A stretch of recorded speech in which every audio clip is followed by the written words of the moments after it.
গঙ্গার পাড়ে বসে পদ্মার ইলিশের স্বাদ নিতে মুখিয়ে থাকেন ভারতের পশ্চিমবঙ্গের দাদাবাবুরা। প্রতি বছর দুর্গাপূজা কিংবা পহেলা বৈশাখে তাই পদ্মপাড়ে চোখ করেন পশ্চিমবঙ্গের ভারতীয়রা। তবে এইবার তেমনটা ঘটেনি, পাতে উঠেনি পদ্মার ইলিশ।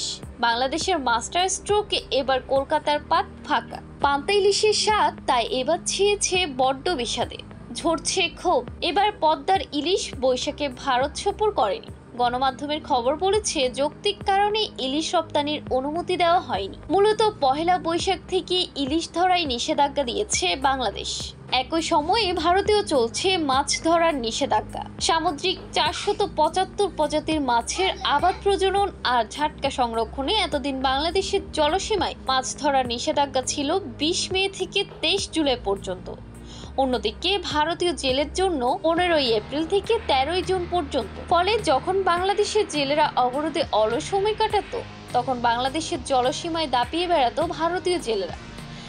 এবার পাশাদান উড়িয়ে দিয়েছে অন্তর্বর্তী সরকার। ভারতীয় জেলেদের সঙ্গে সমন্বয় করে মাছ শিকারের নিষেধাজ্ঞার সময়সীমা নির্ধারণের দাবি করা হয়েছে। চলতি বছর থেকে বাংলাদেশ 15 এপ্রিল থেকে 11 জুন পর্যন্ত নিষেধাজ্ঞা ধার্য করেছে। এতে করে যেমন এক পিসে সুবিধা পাবে না ভারতীয় জেলেরা, তেমনি প্রতিবেশী দেশ থেকে 2 দিন কম অবরোধ থাকবে বাংলাদেশে। সরকারের এমন সিদ্ধান্তে খুশি উপকূলের জেলে ও মাছ ব্যবসায়ীরা। বাংলাদেশে জলসীমার মাছ চুরি করতে না পারায় এবার ভারতের সংকট আরো বাড়ছে। ঘাটতি পড়েছে ইলিশ ছাড়াও অন্য মাছে। তাই দাদাবাবুদের মাথা গরম। পদ্মার ইলিশ পাতে নেই বৈশাখে, অন্য সময়েও মাছের ঘাটতি।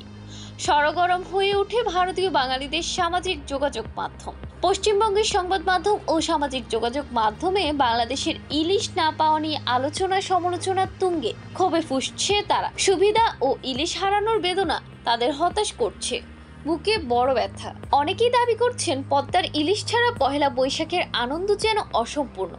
এবার অসম্পূর্ণ পহেলা বৈশাখ আর ইলিশের তেলহীন শুকনো হাত মানতে কষ্ট হচ্ছে। কলকাতার বাংলাদেশিদের পাত খালি রেখে ইলিশের তেল জিভে মালিশ করার পুরনো অভ্যাস এখনো ভুলতে পারছে না বৈশাখ পালন করা ভারতীয় বাঙালিরা। তাদের কাছে বাংলাদেশের সরকারের সঠিক সিদ্ধান্তকেই তাই অন্যায্য মনে হচ্ছে। মনে মেঘ কাটাতে তারা সোশ্যাল মিডিয়ায় ক্রোধের বৃষ্টি ঝরাচ্ছে। হয়তো মনে মনে বলছে, হাই ইলিশ, পদ্মার রূপালী ইলিশ, হাই আপাও নেই ইলিশও নেই, বৈশাখে মজাও নেই।